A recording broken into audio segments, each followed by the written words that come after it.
Имотот на поранешниот генерален секретар на владата Драги Рашковски е замрзнат со одлука на кривичниот суд, а по барање на обвинителството за организиран криминал и корупција.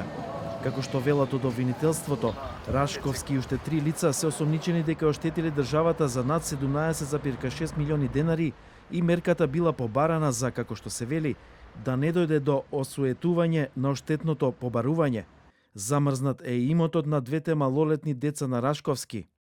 Уважувајќи го барањето, судијата на претходна постапка при Основниот кривичен суд Скопје донесе решение за привремена мерка со кое спрема едно од осомничените лица е определена привремена мерка забрана за располагање со средства од сметка на која осомничениот, како физичко лице, има овластување да располага. Со истото решение спрема две малолетни лица, на кои првоосомничениот во предметот е законски застапник, е определена привремена мерка забрана за оттуѓување или оптоварување на своите недвижности или стварни права кои врз недвижноста се запишани во корист на законскиот застапник. Предходно изречените мерки за обезбедување на осомничените се продолжени за нови 30 дена, односно Рашковски натаму останува во домашен притвор. Рашковски беше приведен во април во рамки на истрагата за набавка на софтвер за сообраќајни прекршоци.